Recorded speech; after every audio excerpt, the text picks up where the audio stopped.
Pay attention to me, boy. I'm not just talking to hear my head roar. You are without doubt the worst pirate I've ever heard of. But you have heard of me. What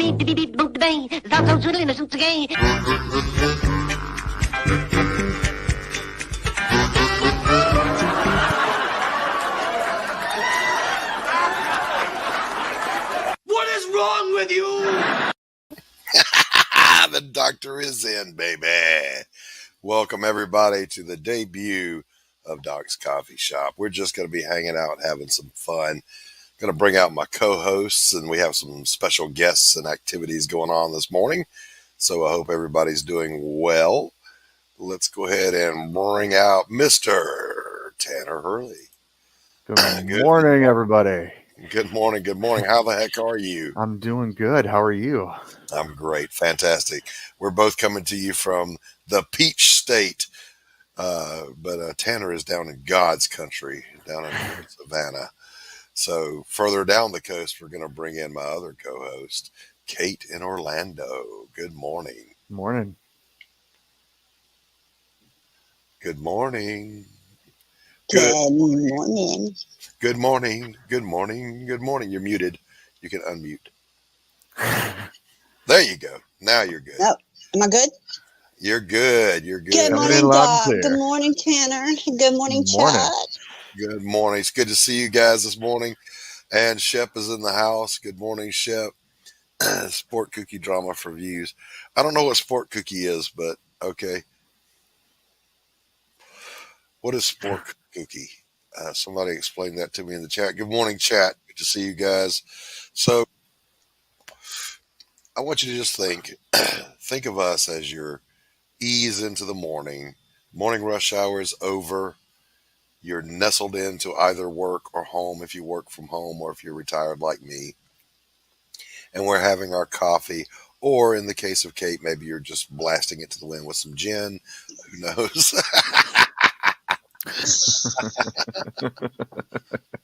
That's a secret. Yeah.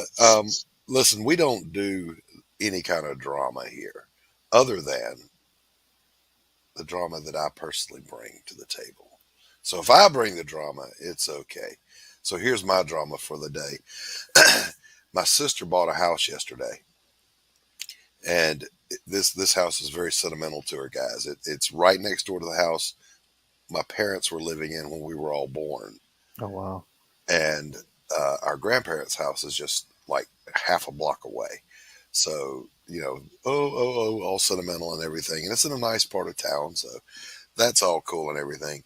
But I have kind of a policy that when a family member or a close friend buys a new home, I do a painting for them to have in their home. Because, you know, I paint. Well, my sister goes, and I kid you not, she said the one thing you don't say to artists that paint, by the way. She goes, oh, well, I'm thinking of using this russet color in my living room. And she shows me a swatch. Can you do a painting to match? No, I cannot do such a thing. I don't do such things. I'm not going to match your sofa with a fucking landscape painting. Are you crazy? So now she's going to be lucky if she gets a reject page from my book. Here's my write-out. Hang that over your fireplace, baby. And she got all sideways at me. Well, I just thought they did. Yeah, I'm like, yeah, whatever, man. So Tanner, what's going on down in your part of the world, sir? Oh, nothing much. You know, it's a nice what do you call it? Overcast morning. Beautiful day in Savannah. Oh yes, nice and temperate. you haven't lived until you've fought sand fleas, ladies and gentlemen. Oh yeah, ain't that the truth? You get so used to them. For those who don't know, if you ever had gnats that fly around, you know they're like a pest. These gnats bite. Yeah, right? they're terrible. They're sand fleas, and they bite. So when I was first stationed on Paris Island, I went down on a Friday, didn't have to report till Monday, got the new place. And I was going to wash the car, right? And I'm outside and the gnats are flying around now. Keep in mind, this is my hometown, so I was raised there when I was little, but I forgot about these fuckers. So I'm out there going, God dang, man, gnats are bad. I'm washing the car and I'm being eaten alive and I don't know what's getting me. We call them no-see-ums here. Yeah, yeah. So my neighbors was laughing. He was like, dude, man, them there are sand fleas. And he gave me the only cure there is, and that is Skin So Soft by Avon. Smells disgusting. I don't know how any person ever used this as a cosmetic, but I associate it with Marines because Marines wear Skin So Soft. Just saying. Kate, how are things in Orlando? It is currently 80 degrees, but with the humidity, we're up in the 90s already. Oh, man. Yes, at least we don't have to turn off our electric at a certain time. That's right. That's right, because Florida is better than California. Anywhere is better than amen California. to that. Oh my God. Yeah, it's a hot one here already. And my wife left me a note on the refrigerator this morning that said, be sure you finish cutting the grass. I thought you were going to have somebody come in and pay. I think you would pay somebody to do it. But you had a push mower, right? Yes, yes, yes. Hail, Rex. Good morning, sir. Good to see you. Yeah, so let me tell that little story, by the way, because my wife never watches my shows. That's how supportive she is. So I can talk about this shit. Tell Rex good morning, Cater, or Rex. Good morning, Rex. Morning, Rex. Good morning, Rexy, baby.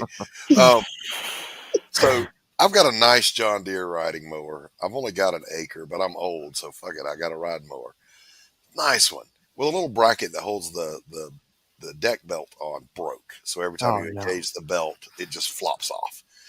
And I was like, well, okay. So I called the shop and they said, oh, it'll be this much to fix it. Hi, Courtney. Hey, Courtney. For far more money than the cost of the repair on my riding mower, my wife thought it'd be a good idea to buy an electric push mower. Ooh. Let me repeat that. Electric push mower. Okay, there's two things wrong with there's that two statement. issues. Yeah, clearly. Yeah, yes. Morning, Courtney. Did I mention that I have a riding mower? Anyway. Yes, I want to say something real quick. I like the riding lawnmowers because they go and it's like a vibration. Yes, and you like vibrations, Kate. We've already established that. So I digress. She gets this thing, and if you've ever cut grass, you know when the mower's running, whether it's a push or a riding mower, the noise drowns out the world. You kind of go into the zone. You're alone with your thoughts. You know, no, you can hear a rat pissing on cotton over this electric one. It's just zzz. That's not natural. It's not normal.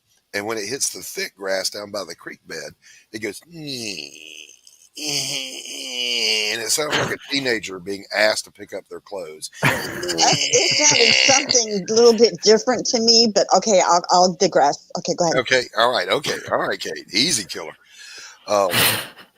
So I haven't had the heart to say to my wife, for less than the price of this fucking thing, we could have fixed my riding mower. I didn't say that because I want to live to see the dawn. So here I go, and I'm out there pushing this damn thing. And about the time I give up because I'm old, the battery dies. So at least we have that in common. It runs out of energy the same time I do. Just like the Energizer Bunny. Okay, go ahead. And it takes 24 hours for it to recharge as well. So there's that. So I can't believe that this is what my life has come to at this age.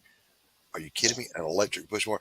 And my neighbor, by the way, goes, "Oh, that's so nice. You're going green." No, I'm not. My wife went green because she thought it was a good deal. Okay. No, I'm a scorched earth person. Okay. The earth is a finite resource. Let's use it up, baby. What about your grandkids? I don't give a shit. They never come to see me anyway. Yeah, we will be walking these dunes together. Yeah. Exactly right.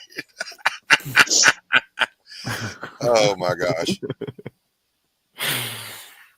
I love it. We'll be walking the scorched earth together. Bring on the zombie apocalypse. It couldn't come quick enough. So, there's a big billboard, by the way, downtown that's just a picture of the planet Earth, and it says, "There is no Earth 2.0. Protect the environment." Somebody got up there and posted or spray painted the verse from the Bible that says, "And behold, I beheld a new heaven and a new earth." They put that up there, and I'm like, yes! Nice.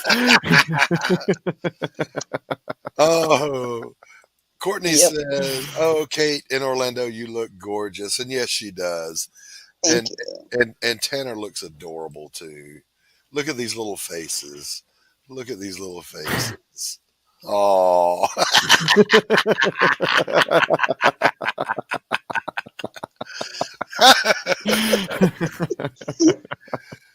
So we're gonna bring out a guest here in just a minute. This man is a good friend. We've met over the course of streaming.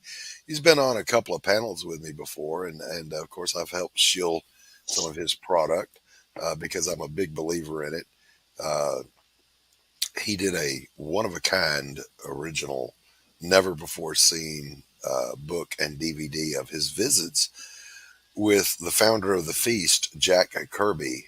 Without Jack Kirby, none of us would be sitting here right now having these conversations. Oh God, yes. Yeah, absolutely. And so, our next guest had the opportunity to twice visit Jack in his home, and he wrote a book about it, and he recorded it on VHS. So and it's available on a DVD. This is the product, Jack Kirby, A Personal Journey, Words and Pictures by Glenn Fleming. Let's roll this little ad here, and then we'll bring him out.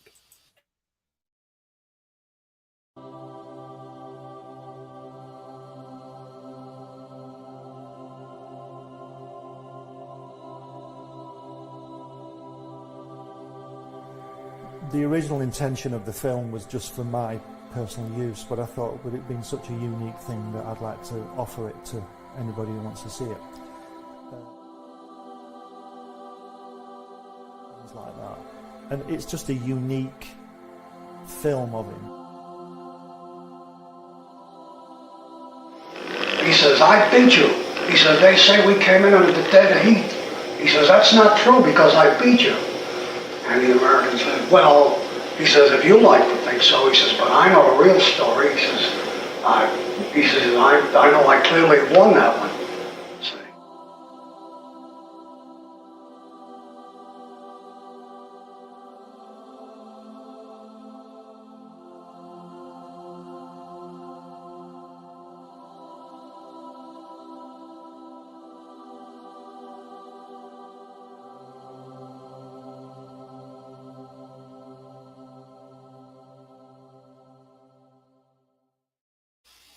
All right, guys. So let's make him welcome Mr. Glenn Fleming. Hi, everybody. Okay. Hi, Glenn. How are you, Glenn? Thank you for that introduction. It's very nice. Thank you. Oh, Good morning, sir. You're more than Good welcome. afternoon. Glenn and I are both old school guys, so we hit it off almost from Jump Street. Yeah, Mutual love. we know what we're talking about, don't we? Don't That's right. all these young guns have got no chance. Not yet. When you've got enough salt in you're allowed to have opinions about things. So what these young people should remember is that Doc and I and our age were like you were, and then we realized, and now we're like we are, and you will be too. you will all get there. I realized I was wrong about the time I got here. So I can tell by your accent, Glenn, you ain't from around here. A lot of people think I'm an American, but clearly I'm not.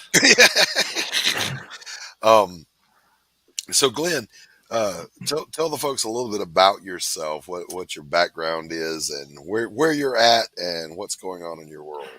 I'm from the north of England, and I worked in graphics for 40 years. Went to art college and all that kind of thing. I've always drawn comics all through the time I was working. I worked, photography and illustration and copywriting, all that kind of stuff. I produce documentaries. I've travelled a bit around the world, and yeah, I've had a good time. I've had a good time. I generally, with a bit of a sidestep, generally done what I wanted to do, except for animation. I always wanted to be an animator, and I'm putting that right now. So I'm learning some animation stuff to do with Hatch. Yeah, I was just going to say I've seen the behind the scenes sneaky peekies. Yeah, they're just. Hopefully, the finished product will be better than that. That's just me learning. But I just thought I'd show you because you like Hatch so much. Yes, I do, and you have a new Hatch book coming out pretty soon, don't you? Yeah, the first one is out on Amazon now, which is. Hold on, let's get you where we can. There we go. That's the first one. That's on Amazon now. But the second one I'm launching on Indiegogo probably at the end of this month. And this is the cover artwork. Oh, very nice. All right, but before we get into showing the images, Kate is coming into this with fresh eyes as a consumer and gin drinker. Tell her a little bit about Hatch. What's the backstory? Well, people who know me think that he's me. I'm not sure about that. But anyways, this little guy, and he lives all alone in his little asteroid out there in the universe. He doesn't know anything. He doesn't know anybody, and it's just basically all these strange things happen to him. And it's just it's a humorous look at a little life, if you like. Doc knows what I'm talking about, and my wife and I just dream up these really bizarre situations, but some of them are not so bizarre. They're sort of ordinary lifelike things that we do, but because nobody lives on this asteroid with him, he hasn't got a clue what's going on. He doesn't speak. He doesn't speak because he's had no reason to speak to anybody, and he couldn't learn because nobody taught him, Right. But he's been around for a long time. I first started doing Hatch in about 1987, I think it was. I've been, writing and drawing these adventures on and off. I've got lots of old stuff that I'm going to hopefully sell on some point, some old strips, from those times. And I just got back into working on it. But excuse me, that book should be out at the end of this month, September, and I'm working on an animated feature. Yeah. When we say that things happen to Hatch, I love the Apollo storyline. Well, and the swamp gas. I love. Yeah. I think the swamp.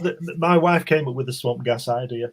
I don't want to give too much away because there is that's in the new one. That's in issue 2, which is called Hatch What's Up, and he goes into this pyramid and he sees all the hieroglyphs of him, which is what he's doing on the cover. He's going into it there, and he's looking at himself there. And if you look, there's all little references like on there. There's a B-2 stealth bomber. There's a Moai from Easter Island. There's a Star Trek Enterprise. There's all sorts of stuff going on, and he doesn't have a clue. He hasn't got a clue what it's all about. So everything happens to this little asteroid he lives on, this planetary fragment. I'll show you. And he just kind of goes exploring and reacting to it. This is where he lives. Beautiful work. And if you watch that, you can see him sitting on the edge there. Can you see that? Yeah, there he is. Very nice. And look, there's the pyramids in the background. And, yeah. Eventually the Golden Gate Bridge will be back there. Yeah, and there's a pyramid there, and there's a Moai there from Easter Island. Can you see him? Top of his head. Yeah. All sorts of stuff going on. And he just sits around, and he just can't work it out. He just doesn't understand. But that's a piece of artwork I did for. Yeah. Yes. Pop should be very privileged here because Hatch doesn't. I don't let people into Hatch's universe, but I did here in a way. But I thought, how can I do that? So I had Hatch wearing a Pop's zipper costume, so he's not really there. Yes. Pops is very honored and humbled to be part of Hatch's universe. Glenn Rock. When we say strange things happen to Hatch, and then the appropriate clip shows up that's Pops in Hatch's world. Well, that's as strange as it gets. Yeah, but he's here. He just likes to look into the universe. He can't really help it. There's nothing much to do with where he lives. But that's another one. Well, one of the things, Glenn, that I get a kick out of is Hatch has this inexhaustible wardrobe of things that he wears that are situationally appropriate. He's got a beekeeper's outfit. He's got a spacesuit. You know, I'm liking it. He's got a little pith helmet and safari clothes. He wears what's appropriate that day. He's gonna be dressing up as an Egyptian and a Confederate soldier or whatever's going on. He will wear it. He reads a lot of books. I don't know where he gets the books from, but he reads a lot of books. Right? We've never actually seen the inside of Hatch's hatch, have we? That's right. Okay, so you don't know what's down there. Yeah, it's you'll never see that. I'll never do that. So, I haven't got his hatch. Just a minute. Just bear with me. And see, that's what I get a kick out of, because this one, there's no dialogue.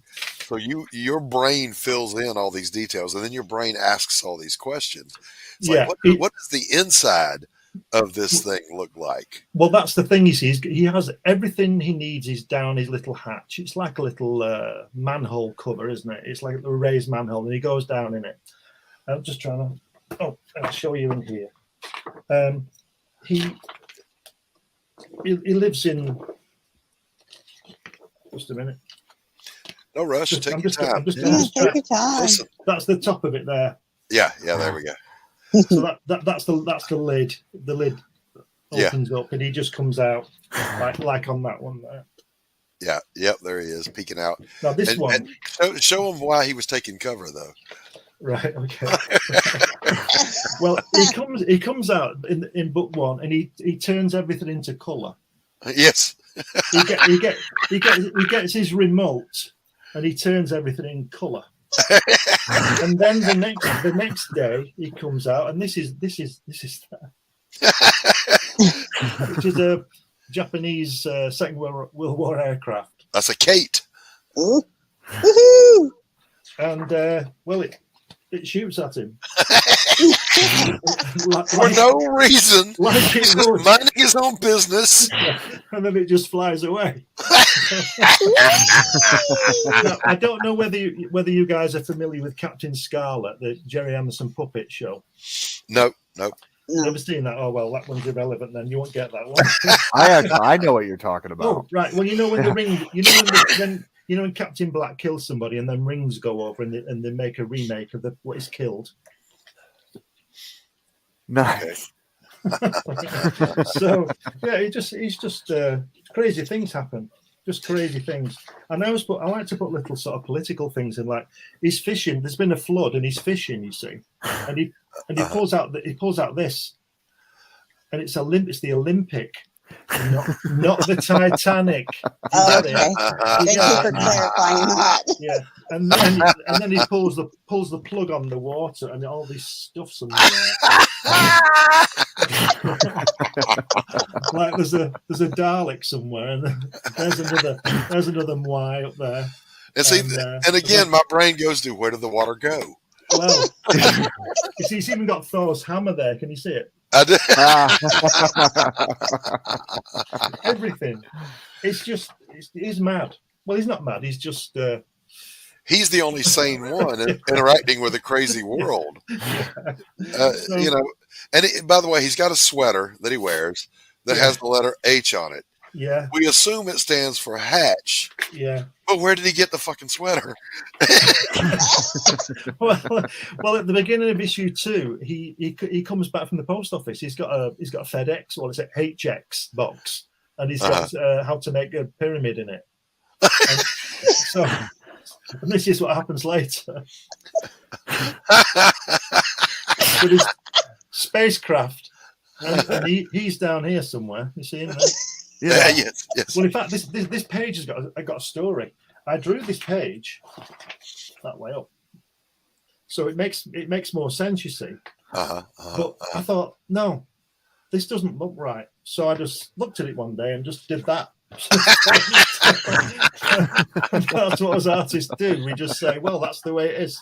Yeah, that's exactly right. It's my chicken. I'll pluck it anyway. Yeah, right. Yeah, absolutely. And this one's quite a good one. This one's black and white. The wife said I should colour this one. I said, no. This has to stay black and white. Oh wow. Oh yeah. Now here's the other thing, guys. You can see his skeleton through the blast. Yes. Yeah. This is all hand done. Yeah. Traditional art, Yeah. and you're not even. Yes, you're not even on Bristol board. You're on art board, which this is art board. Yeah. Yeah. I do all my own hand lettering. I believe that comics should be made this way. That's just my opinion. If people want to work on computers and things, that's fine by me. I've done it, but I just love the tug of the pencil on the board. You know what I mean? And I tell you a bizarre thing. I'm sure lots of artists do this. When you're painting, when I'm putting the colours are all done with, I use coloured ink. Right, so it's all coloured ink, but I still find myself licking the end of the brush to make I'm sure it's playing havoc with my stomach and things, but we're what happened to Glenn? He died of ink poisoning. Yeah. So I just people say to me about the computer artwork. They say, well, it's easier to erase things and da-da-da. And it sounds very arrogant, but I think it's a discipline. It's not arrogant. On a computer, if you're doing 50,000 lines, you're doing 49,999 too many. You should just try and get it right the first time. Right.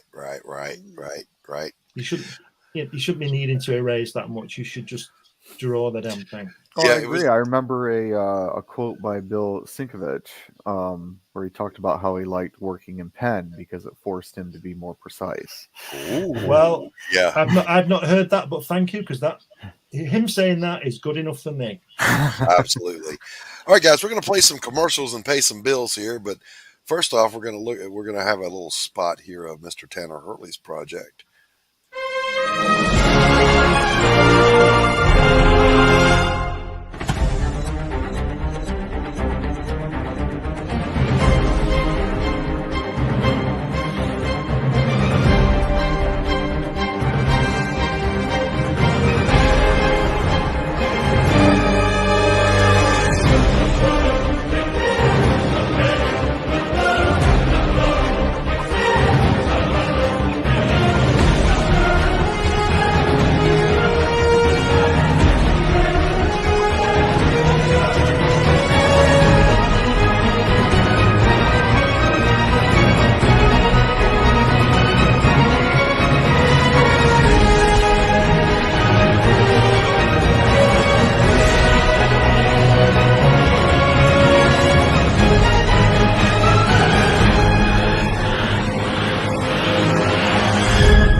All right, we are back. I love Thanks. that sign. Welcome to Slaughterville. Yes. You'd just turn around, wouldn't you? You wouldn't say, "Oh, I wonder what this is all about." This is almost a sign you would expect Hatch to run into. So, guys, Tanner Hurley is a creator. He's a writer, artist, all-around good guy, or I wouldn't associate with him. But what I want to know is, Kate, yes, what brings you into the insane world of independent comics? How did you end up here? Due to the woke media and the news about Hollywood going and all these creators leaving. Mm-hmm. And I just stumbled across it and I started to listen and not, I wanted to get to know people in the industry and the artists and listen to the backstory. And that's where I'm coming from as the buyer and contract. And I think this is really good access for independent writers, creators. Yeah. Well, we're glad to have you. It gives me a chance as a consumer to, see the guests, the artists, and explain to me their story, their background, so I can kind of connect and see from their point of eyes, and then. And it's like, wow, okay. I'm going to go support this guy or gal. Yes, indeed. And so to keep things bouncing right along. So I make intros for my friends for their YouTube shows based on their personalities and my personal taste of what I think is funny. For example, this is the one I did for Pops. I'm looking for a man who You have found one.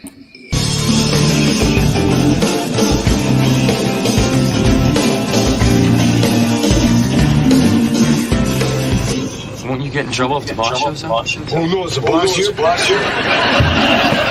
Ain't no boss. Stick him up, please. Smoke if you wish. Come on!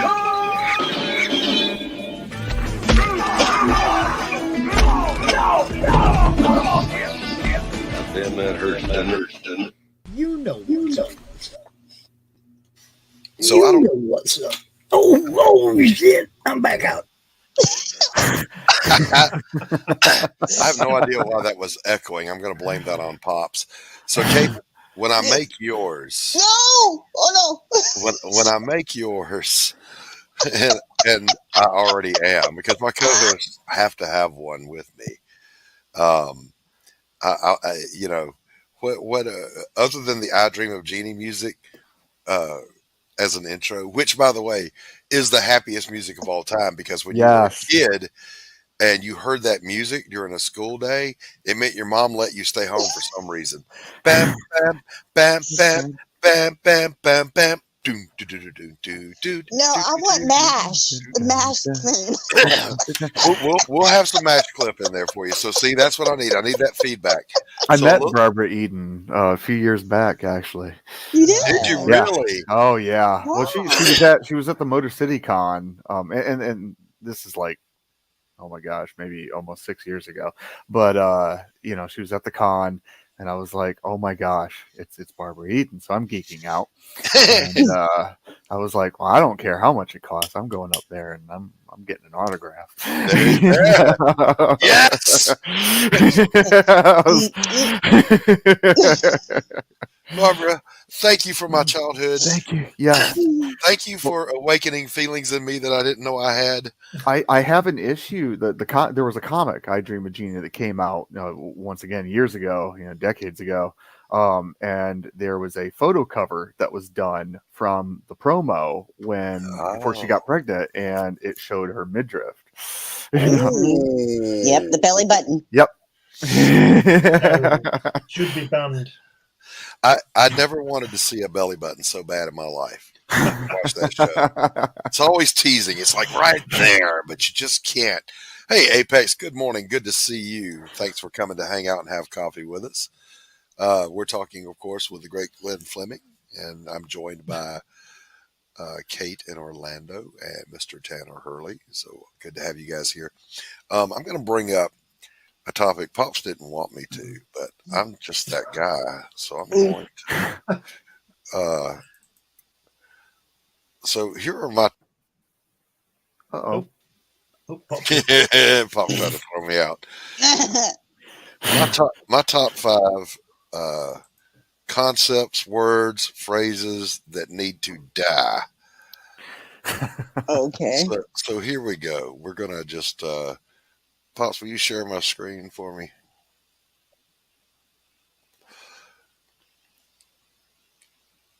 He's just not. Now he wants my help. All right. Yeah, share that screen. So here we go. Concept number 1: cis, a made-up derogatory word for normal. So if you're a cis male or a cis woman, this word needs to die. Yes? Yes. I haven't even heard this word before. I've not. Yes, this is new for me. I refuse to speak to anybody who refers me as that. Yes, exactly. What is this? I was called a cis heteronormative male, and I'm like, I understood none of what you just said to me, and I went to college.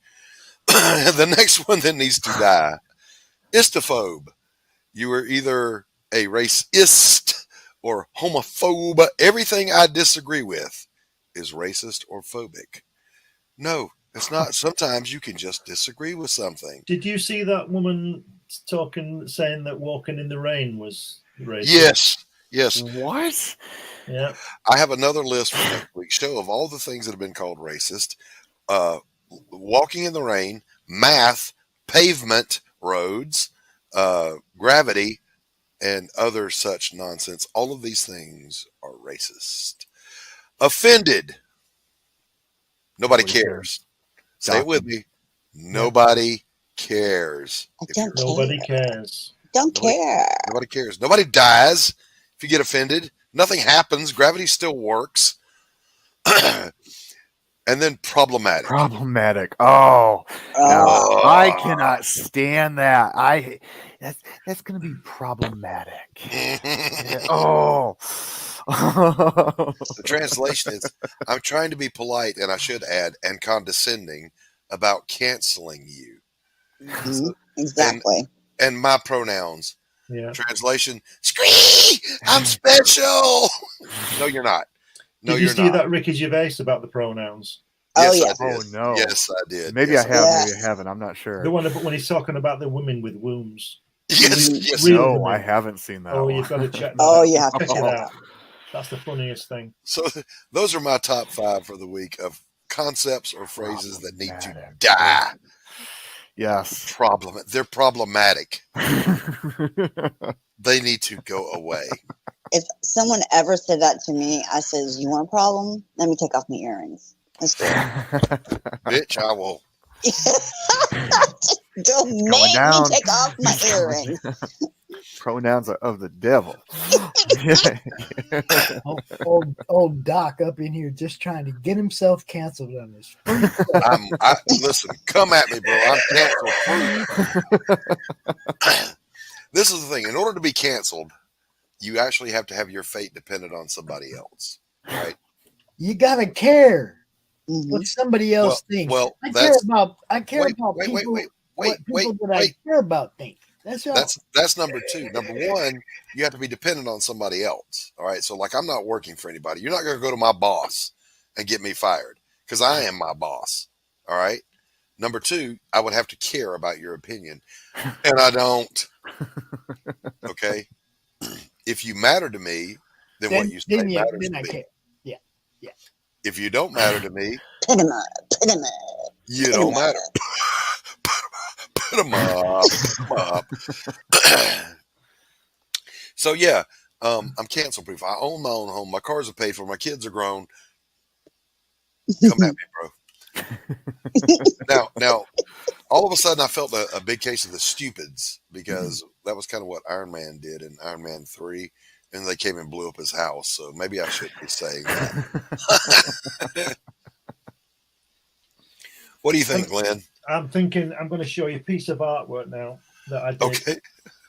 To do with this. This is why these idiots have this right to say what they say about, because they're just bringing the world down. Right. This is my dad. This is what my dad. So this is what part of what my dad went through. in the war, so these idiots could have hold these opinions. Yes. Yeah. And those of you that don't know, Glenn's dad, right? And see the invasion wing, stripes on the wings. Yeah, that was D-Day. He was a D-Day, and he did this.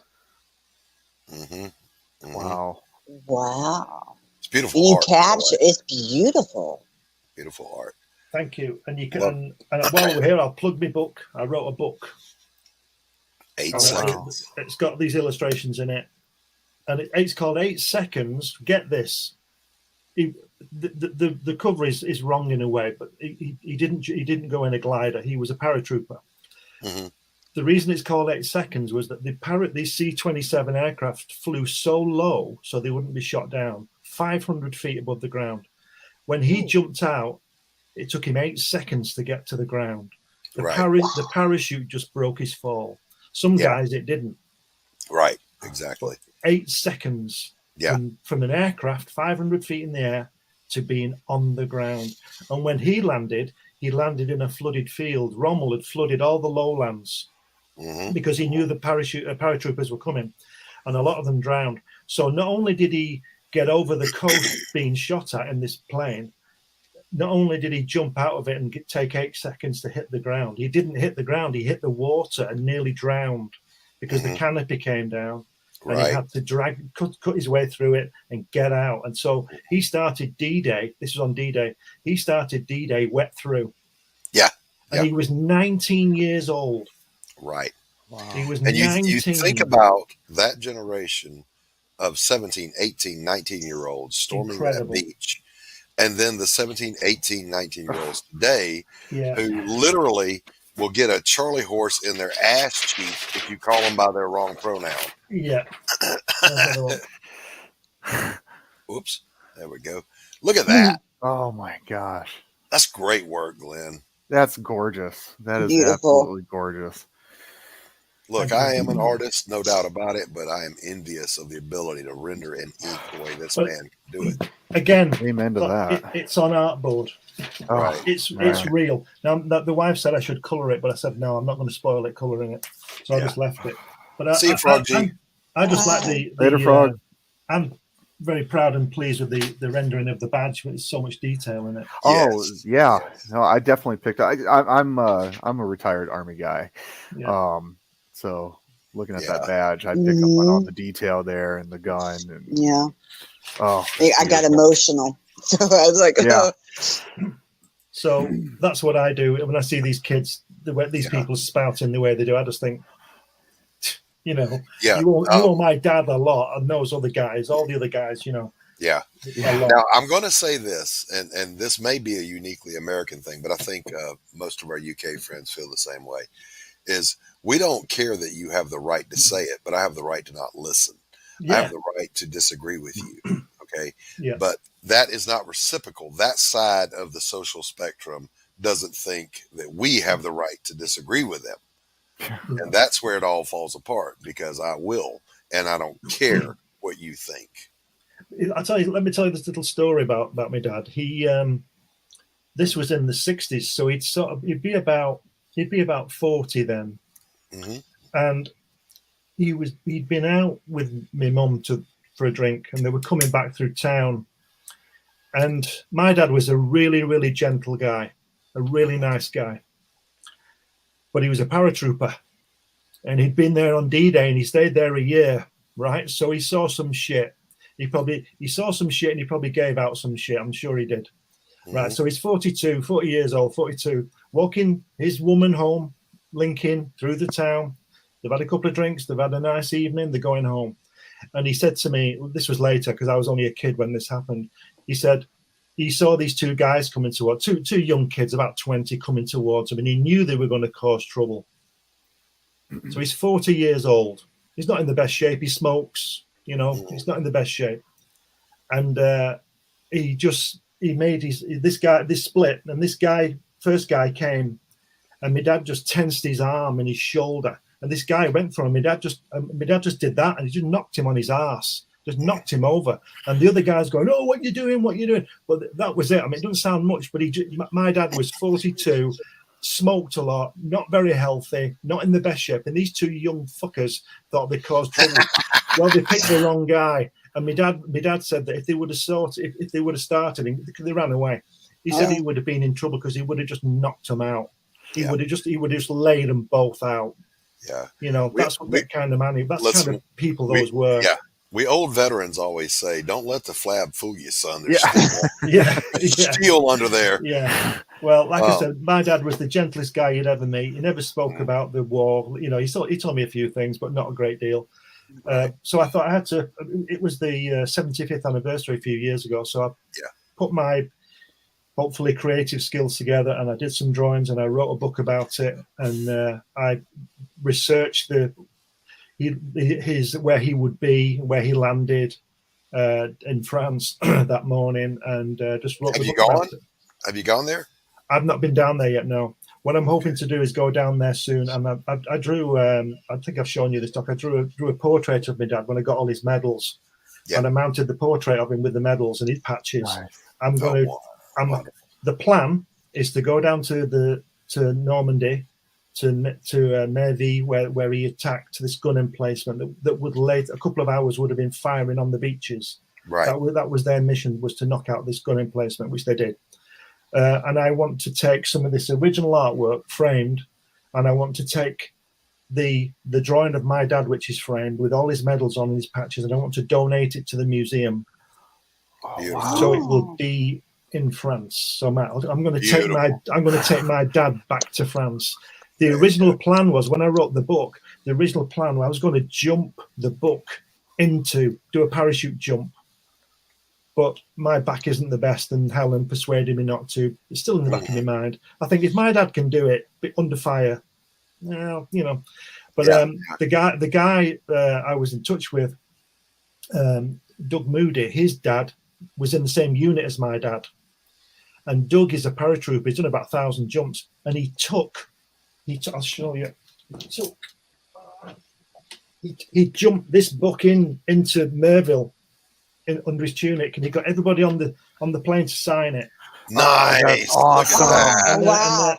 It's got another two pages of all the people that jumped with him that day. Beautiful! Isn't that fantastic? Oh my gosh! That's a pleasure. I got chills. Yeah, I did too. And it's just wonderful. And I just wrote a story. It's not the best story in the world, I'm sure, but it just outlines the mission. And he's in it. Doug Moody's dad, George, is in it, and all the people that I could find out in the veterans' families. They're all in it. When you go, trust me on this. Bring back a handful of soil. Oh yeah, I will. Bring back a handful for yourself. My very first military experience wasn't when I joined the Navy. I was at ROTC in high school. We were mandatory. Your sophomore year, you had to.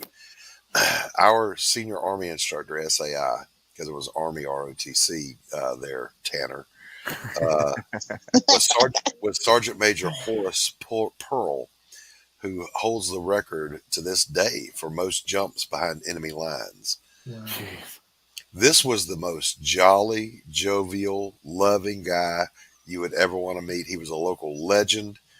When he passed away, the funeral was unprecedented. And he would always, he's one of those, it's a beautiful day for a whatever. Didn't matter what it was. Yeah. I saw him angry once. Somebody disrespected the flag playing around in the school. He snatched the flag out of their hands. He put it back in the bracket where he went. And he goes, "Now would be a good time for you to disappear." If that kid could have just dissolved into a puddle of goo on the spot, he would have, because that was the first time I ever saw a death stare. Oh, this is when you see people with that kind of oomph and military bearing, you melt. Okay, you don't stand up to that. Well, let me just end with talking about my dad there, just to give you some kind of appreciation of what happened on that mission. 650 paratroopers were designated with my dad in the unit, to take this gun emplacement that was going to fire on D-Day beaches later. 650 men. Mhm. Most of them were misdropped because of the fire. They get all over the place, and the pilots are panicking, and you can't blame people, can you? So they all jumped out. 150 got to the battery, and 80 survived. Golly. So, and my dad was obviously one of those. Their like does not walk the earth anymore. And I say that as a veteran that served with some great guys. Yeah, incredible. That generation was just something different. I gotta point out, you know, why I sit in front of this all the time. This is the funeral for Walter Ehlers. He was part of the 118 Big Red One Medal of Honor recipient.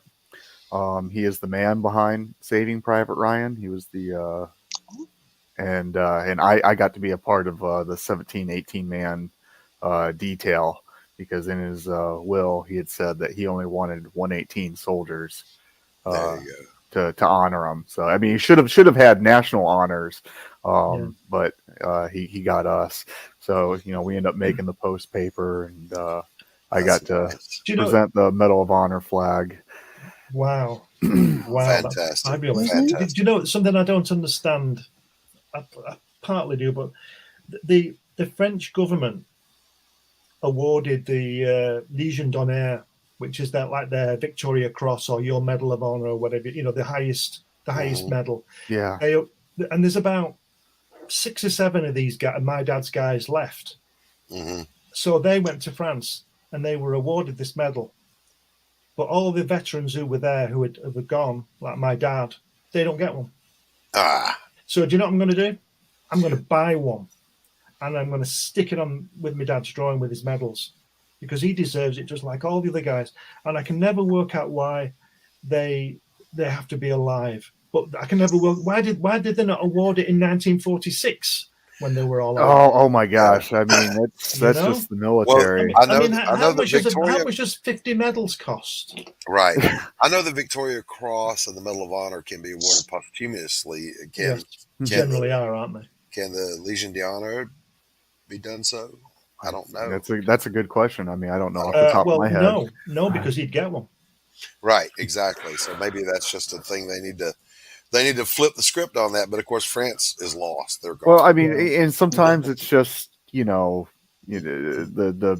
paper trail, bureaucracy, red tape, whatever you want to call it. I mean, I got a piece of shrapnel in my foot, but I don't have a Purple Heart. So I mean, it's how it is sometimes. I have a piece of shrapnel in my foot. Yeah. I won't tell you where my shrapnel is. How does it work? How does the Purple Heart work? If you're out fighting and you get wounded, you get a Purple Heart. Is that right? You get you get shot in the arm, right? You get a Purple Heart. You have to be wounded as the result of a combat action. Right. Okay. And then 3 weeks. It's not enough to be in theater and sprain your ankle. Yes, I realize that. Yeah. You're in spite of the fact that a lot of high-ranking officers do that for each other. I got a paper cut. Here's your Purple Heart. Okay. Listen now. This is the question. So you're on I don't know what you call it, a recce, and you engage, you get wounded, and you get a Purple Heart. Mm-hmm. Right. Then when you go to hospital or whatever, and they fix you up and you're okay, and then a month later you go out again and you get wounded again. Do you get another Purple Heart? No. Can you get 10 Purple Hearts? You get a cluster. You get a cluster. Right. Yeah. You get a cluster on it. Yeah. It's like your good conduct medal, which means I didn't commit a felony for 4 years. Yeah. You get multiple clusters. The good conduct medal is I didn't get caught medal. Exactly right. After the war, when the war was finished, which obviously the last year he was in the war, he joined the Indian Army. And he was there when they passed over the power. Now he went in the Indian Army to train their paratroopers. And I don't know whether this is the case, but I suspect that my dad never landed in an aircraft. If he went up, he always jumped out the thing. But I'll tell you something weird. Not weird, but great. Back in 1980, I went to India. I went across the Indian subcontinent. Hold on for a second, Glenn. I want to read that comment. Bring that back up, Pops. I know it's a different location, everything, says it's Courtney, but that's kind of what happened with Grandpa. They were shot down and he jumped and survived, and that's how he became a prisoner of war in Germany. Wow. So Courtney, that was your grandpa. Thank you for his service. Absolutely. And we honor him here. Yeah. Yes. That's definitely. amazing. Definitely. Oh, wow. Grandpa was Wow. flown later in life for same reason and a formal apology. Wow. Sorry we nearly killed you. Yes, sorry about that. When I went to India, I went to there was an incident when they handed over the power in 1948. When the British Empire gave the Indian, their country back, I suppose. There was an incident where there was a crowd, a mob, were heading for the docks in Bombay. It's Mumbai now, but it's Bombay. So then they're going in Bombay, and the British Army, paratroopers included, which my dad was one of them, was on the dock, and they were told that if this mob came past a certain designated line, because these guys were serious, they were going to kill them. These guys were going to kill the British soldiers. So they were told if they got past this line, they were to engage and shoot as many as they could. And on the horizon, the Royal Navy had ships. And if my dad and his colleagues would have opened fire, the Navy were going to shell the dock and probably kill everybody. And they stopped. The crowd stopped. My dad got onto a boat and then was taken to one of the Royal Navy ships. So what I did when I went to the spot where my dad was, I went to the spot where this thing happened. Nice. That's awesome. So I can't remember how I wrote it, but it was something to do with, I think it was 32 years after I nearly died. I stood on the place, because if obviously my dad would have died, I wouldn't have been here. And well, that's it. That's just, and that's why I want to go to Merville, which is crazy because India's a bit further than France, and I decided to go there first. But I want to go to Merville and try and trace my dad's steps. That would be awesome. Look, I got to tell you a story about the whole "don't cross this line" thing. When I was in the military, I was on the West Coast, and we were at Pendleton, and a senior NCO was coming back, and he was just being belligerent with the watch, and he had his ID, but he wasn't going to show him. And of course, you challenge all persons on or near my post, blah blah blah blah. And this chief says to this young, salty Lance Corporal, he goes, "What are you going to do? Shoot you?" No, he said, "What are you going to do? You're going to kill me?" He goes, "No, I won't kill you, but I'll blow your right nut all the way to Mexico." That ID came out quick. Well, my dad was on guard duty. My dad was on guard duty, and he said that was the worst thing because whoever was on guard duty was always on a charge in the next day. Because when the commander came back from his night out, if you stopped him and asked for his ID, you got a charge. If you didn't stop him because you knew who he was, you got a charge for not asking him who his ID was. That's right. I was guarding the B dock, waiting for the colonel to come in when I was in Japan, and the colonel comes in with the post general, and everyone knows who the post general is, but he comes up and he's like, "You can let me in." And I said, "Well, I'm going to need to see your ID." And one guy looked at him, and the general looked back at this one guy, and then there's my colonel standing behind him. Yeah. He's like, "Yeah, good job. That's my boy. That's one of mine." I didn't let him in until he showed me the ID. I mean, I knew it was General Holland. Listen, here's what you can't do. You can't get veterans together to start swapping sea stories. That shit'll go on all day. Yeah. I want to bring this back. We're going to pay a couple of bills. We're going to play some commercials. And take a little break. You guys go hit the bathroom, refresh your coffee. Join us back here in a minute. Pops, roll us a couple of commercials, will you?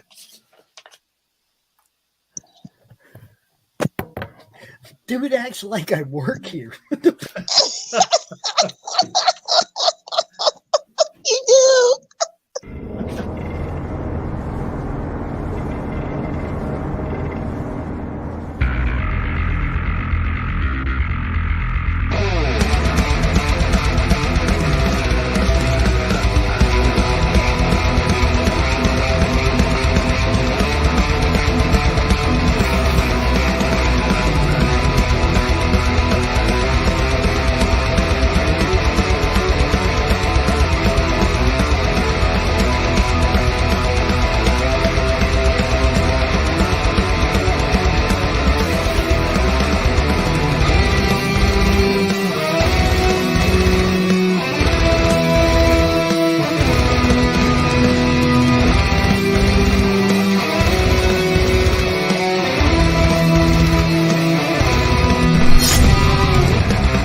get our number. The world's in slumber. Let's misbehave. There's something wild about you, child, that's so contagious. Let's be outrageous. Let's misbehave. When Adam won Eve's hand, he wouldn't stand for teasing. He didn't care about those apples out of season. They say the spring means just one thing to little lovebirds. We're not above birds. Let's misbehave.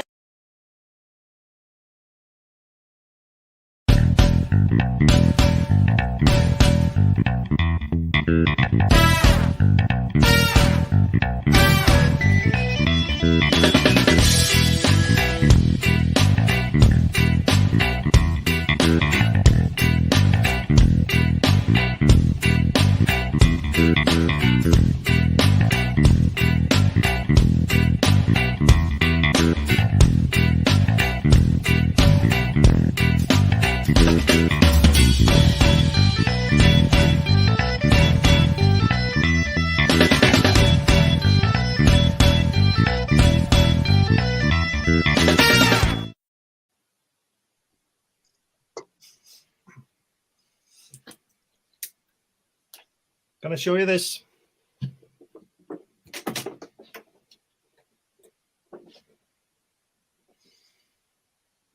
Doc, you're muted. You're muted, Doc. You're muted. You're muted. Thank you. Wow, Glenn. Oh. Make it That's big. That's my dad. And there's his medals and his patches. Amazing. Beautiful. Wow. Bravo.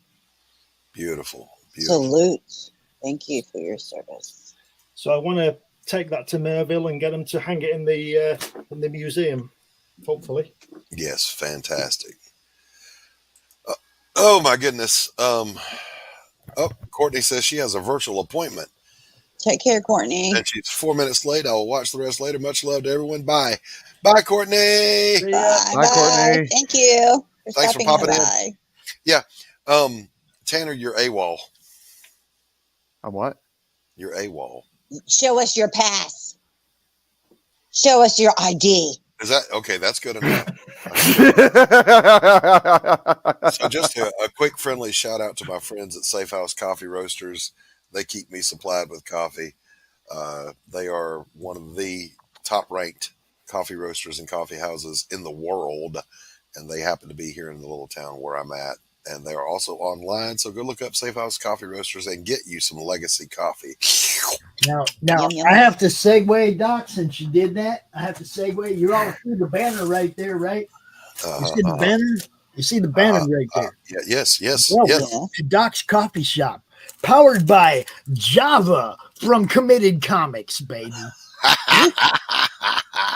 Nice. Yeah. The sponsors pay the bills. So listen, I wanted to say this. I'm going to shift topics here for just a second. This whole YouTube streaming world thing. Before I decided I would do a comic book again, all right, I had been painting for 40 years, doing fine art, and was making a pretty good living doing it parallel to my career as a counselor. And then when I got ready to retire as a counselor, the art was making as much money as the counseling practice was. So the wife said, yeah, just go ahead and retire and do the art. Well, then the world ended, and I couldn't give a painting away. And I'm like, what in the world am I going to do? Now, at that same time, though, right before the lockdowns happened, I got canceled. And I was canceled by a blue-haired, side of the head shaved feminazi who told me all about my toxic masculinity and my art snobbery because I wouldn't allow someone to smear feces on a canvas and call it art. I was literally canceled. I had started an art movement in town wherein the city would allow us on the first Saturday of every month to set up without permits all over downtown and market artwork. Hundreds of artists came from all over. I did that. I started that. I founded an art group that brought in, and the criteria was you're either a working artist or you're aspiring to become a working artist. And this was an active group. We would go out and do plein air painting studies together.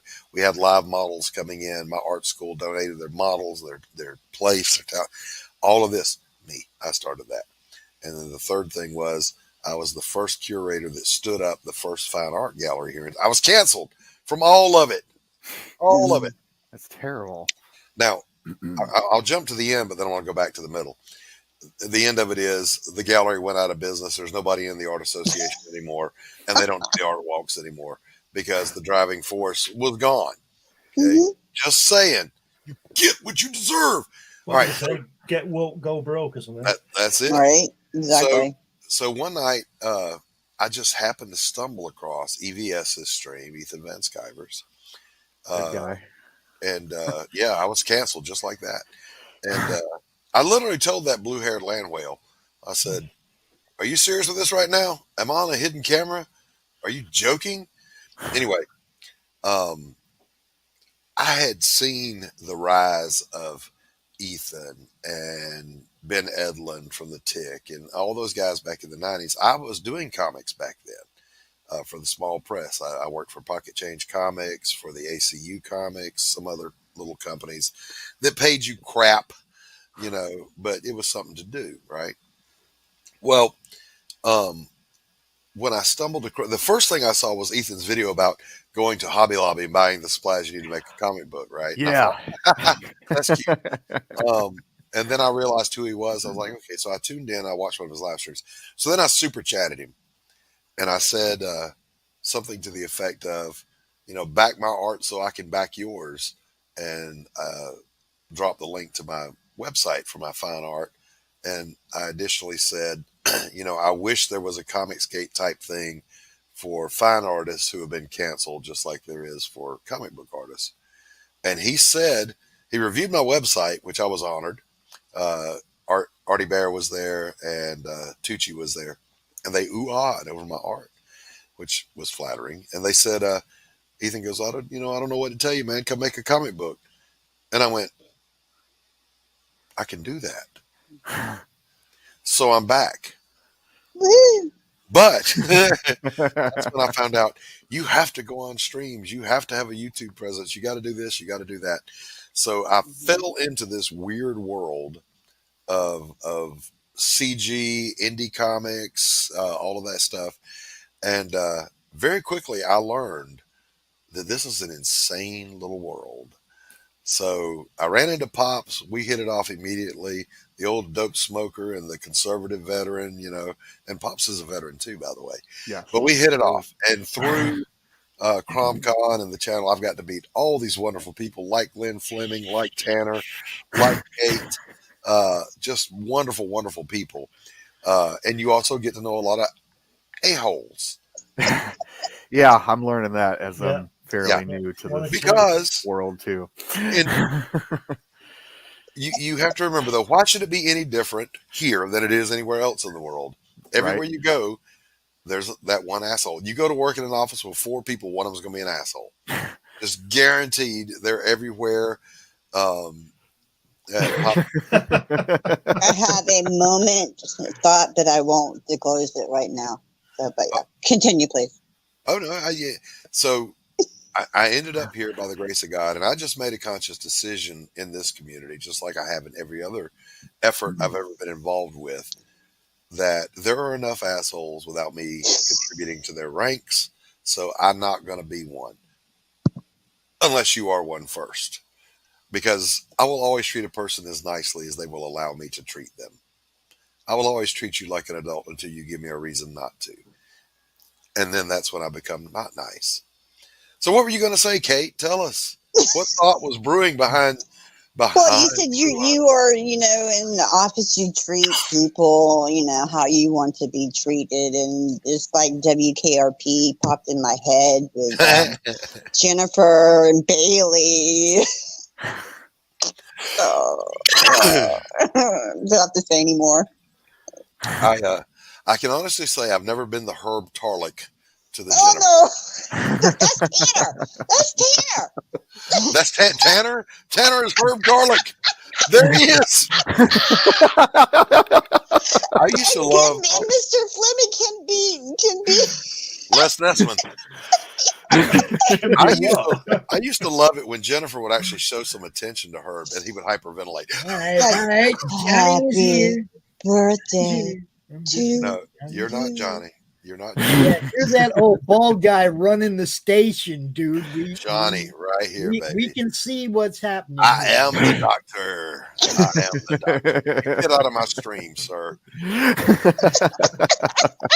You get out. Where's my intro, damn it? Mine's not even loaded on here. Oh, I'm about to load it. You better believe that's going to happen. It's getting hot in here. I'm looking for a man who. You're going to play the intro I made to try to make your point? I don't think so, Scooter.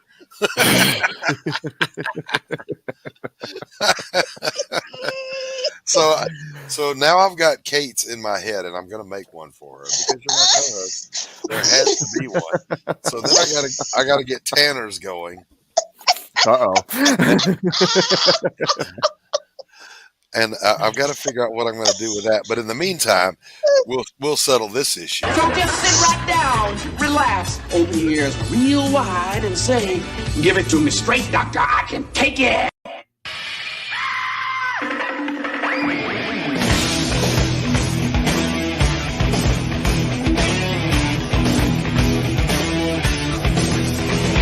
Kick the chops out from under the wheels. Flaps up. No offense, Margaret. No offense, Margaret. We're off. Rum, rum. Doctor, doctor, give me the news. I got a bad case of loving you.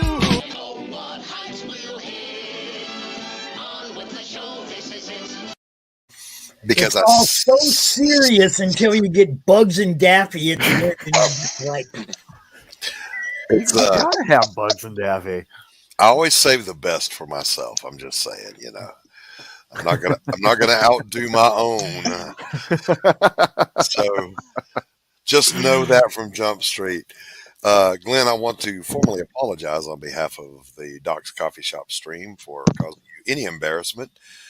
I'm sorry. If you're embarrassed, nothing happens. Nobody dies. Nobody dies. Let me show you some more art. Let's do that. Let's do that. Yes.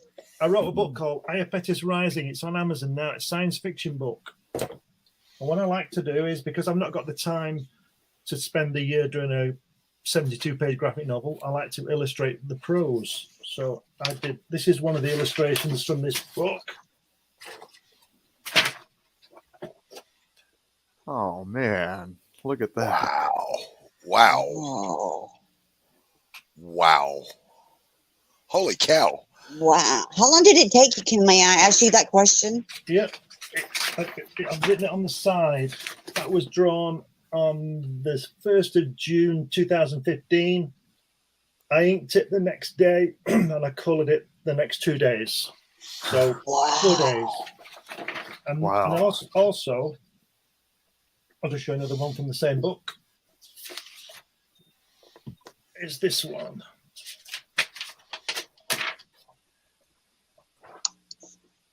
Oh man! Whoa, that one's great. Wow! Look at that. And what I did was I left the background in pencil. I see that now. With all the craters and everything, because it looked better. Yeah, I like coming that. in from there, all the white on his thing. The shadow, yeah. Beautiful work. Thank you. Beautiful. And that one took me. Let's see, 25, 24, about the same time, 3 days maybe, to draw it and color it. But again, it's real artwork on real board. Yeah, beautiful stuff. Suitable for framing. Yes, indeed, sir. And I love that you protect yours. Yes. Yeah. I've got tons of it. I've got tons of artwork. Sorry. I do a painting, and they just end up in a pile. Oh no. Well, mine are in a pile, but I do protect them. I'm kidding. Someone asked me in my fine art YouTube channel, I said, where do you store your art? I said, on other people's walls. Great answer. I like that. Yes. About 20 years ago, I actually did some oil painting. Just this is. I'll show you one. It's only a small one, but it's done entirely with a palette knife, and this is oil. Right? Love it. All right. Wow. Right on. Now I'm going to find it while you guys talk. I did one palette knife painting in my life. And let me see if I can find it here. On with the show. This is it. And I was doing it. I think I did it live, and it sold before I finished. Wow. That's fantastic. Wish I could do that. Yeah, there it is.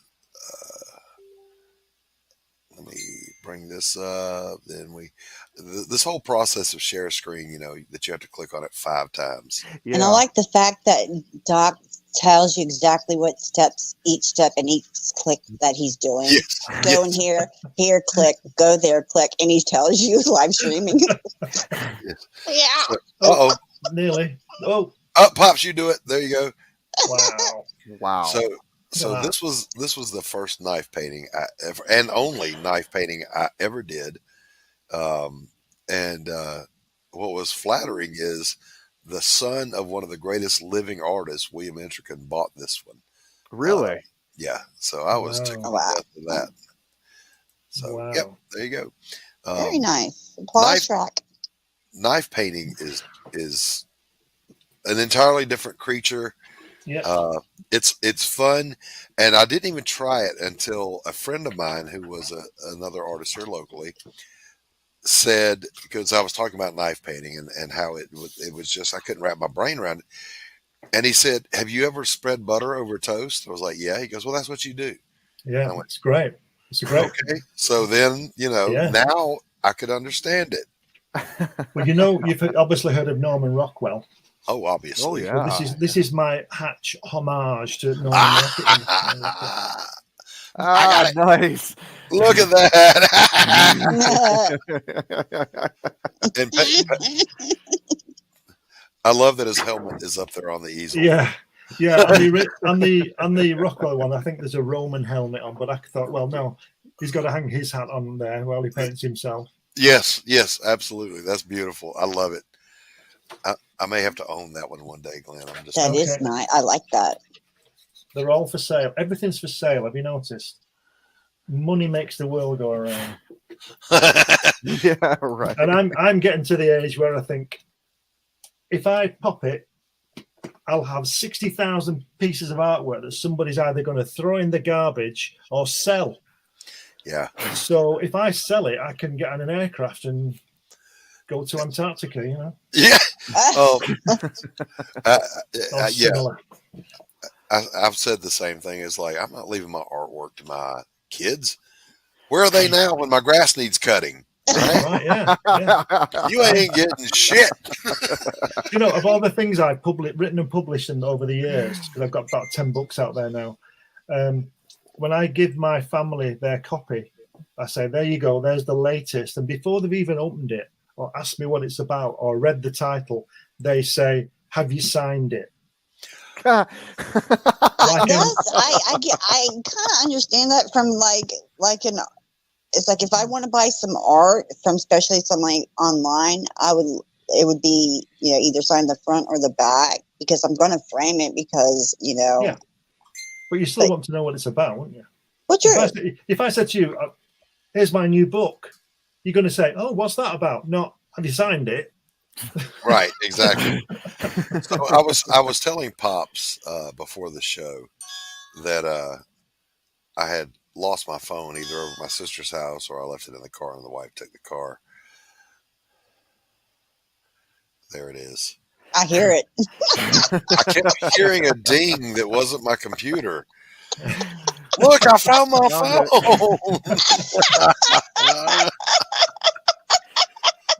Aging is painful. I could have found it for you an hour ago. You wouldn't let me.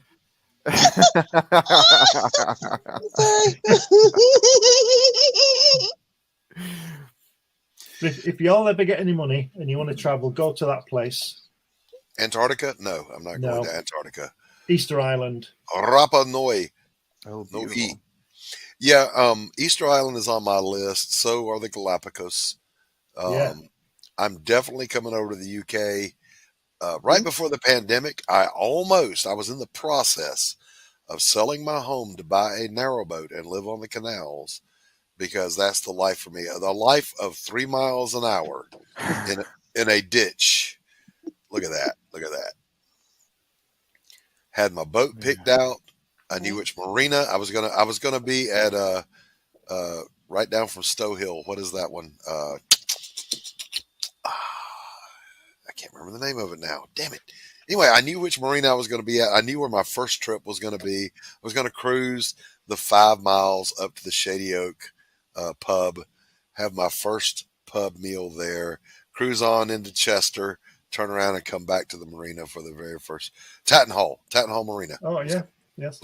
That's where my, well, I won't say wife because she wasn't my wife, but my former brother-in-law, sort of, he had a boat in Tatton Park, and we went out a few times down to Chester. But what you want to remember, I think I've said this to you before, there's lots of locks that you have to go through. Right. Yes. Well, when you get to Chester, we turn back because it takes a whole day. And I'm talking 24 hours, so it's sort of 2 days really, because you've got to sleep. The ladder locks. There's that many locks. It takes you that. So it took us 3 days to get there, and it's only about 20 miles, because you only got 4 miles an hour on the canal. And that's blazing speed at 4. Yeah, but you don't always do that. I don't think you're allowed to go more than that. You can't. It's actually 3 on the canals. You can go 4 on a river until you get into the Thames, then it's let her rip. Right. But in the morning, you'll be woken up. You'll be woken up at dawn because a little tapping on the windows, on the portholes, because the swans come to say, "Get up, feed me." Yes. And you just get this little knocking on. And you think, "What the hell is that?" It's dawn. Somebody tapping on the window. Well, they know which one to go to because they're literally called swan hatches on the side of the narrowboat. Right. They know because I don't know if our American viewers know. The swans all belong to the Queen. Yes. They're protected. You can't do a thing to them. And they know it. They're assholes. The scary things when they come at you with the wings out. Oh, yeah. Oh, yeah. They really are. Especially after a night on, in the boat, sitting for 24 hours. I'm not going to say doing what. That's your business. But it's like maybe perhaps a little hangover the next morning and a tap, tap, tap. I don't know. Well, when I was getting down to Chester, there was when you've seen them, they try and get three or four boats into the lock to save time, so you sort of all drive in. Well, my ex, she was pilot, and I got off and worked all the locks. For sure, so you have to go into this lock, and I don't know how this is possible. This is impossible, but somebody did it. This other guy, he managed to open both locks. Oh my God. That'll drain the pound. Yes. And all the town below the lock that was flooded, just flooded. It just all went down. And everybody was going crazy. And she was really scared because she was down in it with these other boats banging against, and people were on the boats. But the ladder to get out, these locks are about, 20 feet deep or something, some of them? Yeah. And the ladder ended at above her head. Because the water should have been up there, and she couldn't get the ladder. She was panicking. She wasn't going crazy, but I could see in her face that she wasn't very happy. It took us about 4 hours to get through because this idiot had just left the bottom lock just slightly ajar by a millimeter. And as you know in the Navy, water will just go anywhere, won't it? Yeah. Right. Yeah. And it just went wham all the way down. And I was really glad that I wasn't in the boat. You know what I mean? Yeah. The wonderful thing, it's okay. If you've never seen an aeroboat, by the way, just look them up on YouTube. There's tons of boat tubers. That's what they call themselves. Gary Captain Phillips is one of my favorites. He's aboard Chugabug. These are lovely homes. Oh, they are. They're homes. You live in them. You live on the canals. Yeah. And the very first thing I ever noticed when I just happened to stumble across one was just footage. It was Cruising the Cut with Dave. What's his name? He's cruising his boat in this beautiful scenery. And all of a sudden, on the towpath on the side, a woman pushing a baby carriage past him. That's how slow they're going. You don't get in a hurry. You do not get in a hurry on the narrow boats. I thought, that's the life for me, That's right the life. there. One of Just the give me reasons some pillows. the first time I went on this thing with my ex, we you find a pub and you have a couple of pints and you go back, and I always remember that every night I would read Watchmen. Mm-hmm. Because when Watchmen came out, I stopped reading it, and I knew it was going to be 12 issues, so I had to wait a year before I read it, because I read the whole thing in the combined one, and I just read it every night, read one comic, one chapter every night, and it's just went on that holiday. It was wonderful. Oh yeah. In the evenings, you're not allowed to cruise at night, so by 8 p.m. you have to be moored up somewhere. Yeah. And so there's what's called the tow path. It's not TOE tow, it's TOW. It's where the horses used to tow the barges. Yeah. Well, tow path life. You pull up, you moor up, you set up on the tow path with a couple of chairs and your little hibachi grill, get your gin and tonics or your wine or whatever. And your neighbors that are moored up will come over and everybody just hangs out. It's like this beautiful gypsy life. Exactly. Awesome. Yeah. Exactly. There was also when I was on this river, canal. There was a boat. We kept sort of following this boat, catching up with it at the next pub.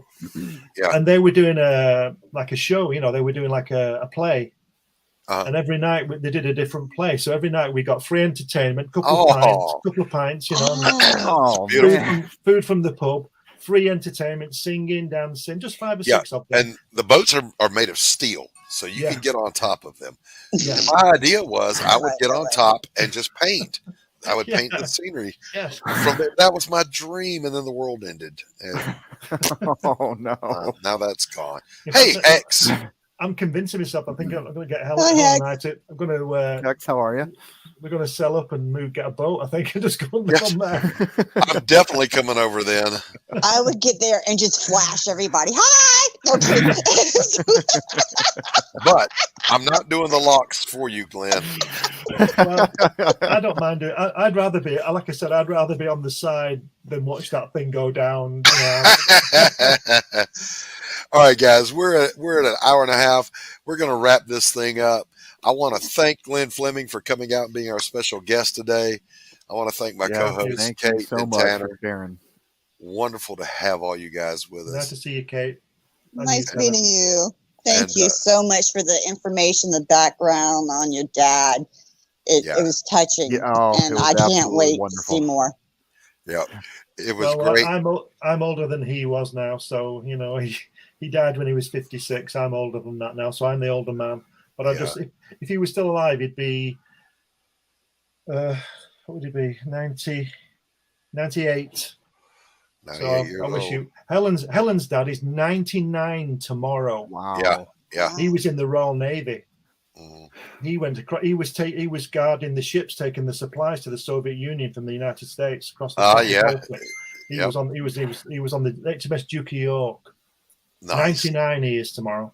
Nice. And can I just say this is a grumpy old git as well. who flirts with his nurses. He does, yeah. May we all live long enough to be grumpy old men and women flirting with our nurses. They all think he's great. They all think he's great. He's a pain in the ass to us. Yeah. He's a pain in the ass, but he's all right. He's 99 tomorrow. Cheers. Congrats. Congrats. Salute. All right, Pops, play us off stage, buddy. Thanks, everybody. The doctor Thanks is a lot. out. Thank you. Nice to see you.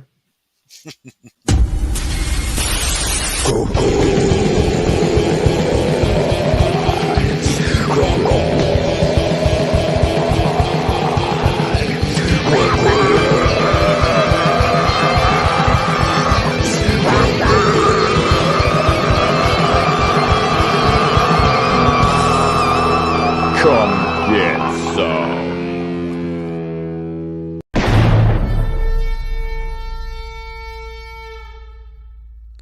Brian Christgau, your book, Six Gun Gorilla, is excellent. Six Gun Gorilla, awesome. Awesome comic book.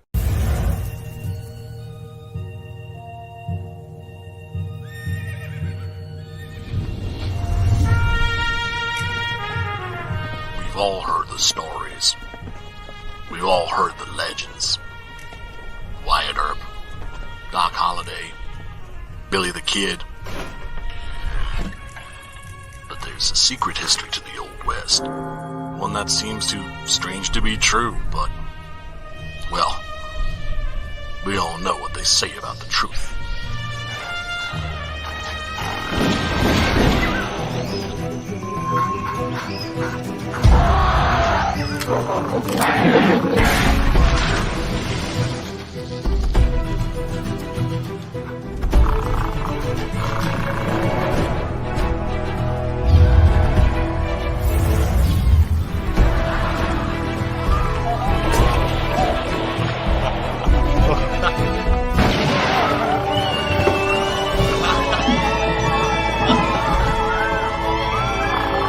Very big ape, very big guns, blowing very big holes, very bad people. I think the world is finally ready to hear the story of the strangest, the most startling Western hero of them all.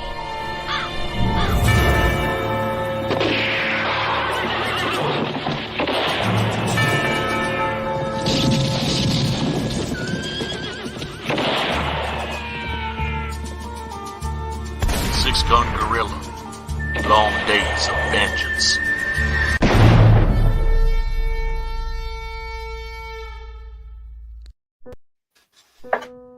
Bringing you sex, sass, and style. Buckle up and unlock your imagination for a fun adventure with these death-dealing dames.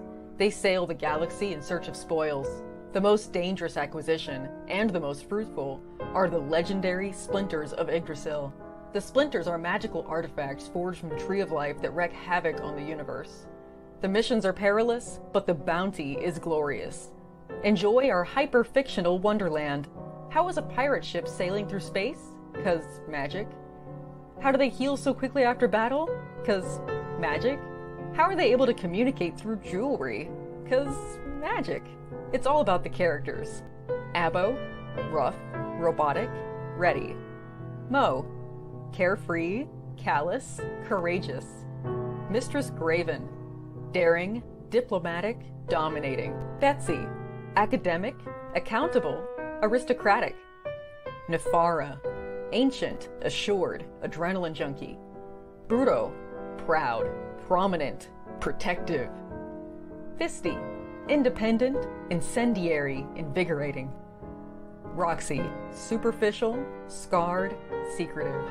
Once you get to know this diverse crew of mythical miscreants, you'll be anxious to find out what trouble they'll get into on the next episode.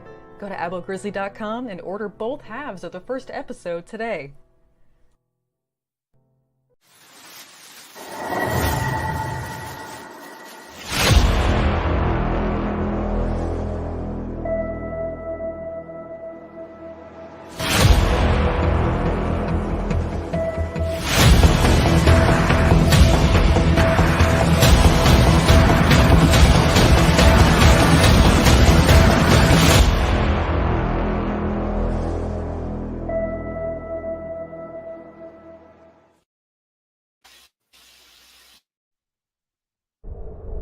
In a world ravaged by monsters, a new evil has risen, poisoning the land and threatening humanity. Now, the Monster Matador, along with the meanest and baddest kaiju killers, have joined forces to kick its ass.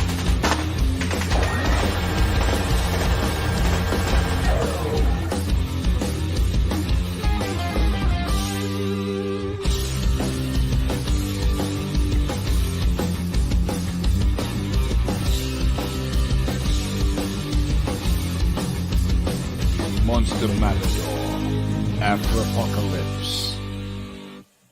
Author Cindy Koepp is writing on the edge. Books include Remnant in the Stars, The Loudest Actions, Lines of Succession, Mindstorm,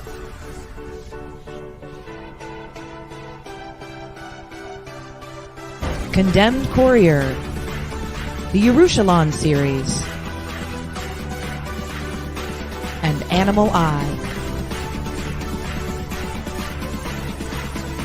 Find author Cindy Koepp at coepp.com today. How do you end this thing? How do you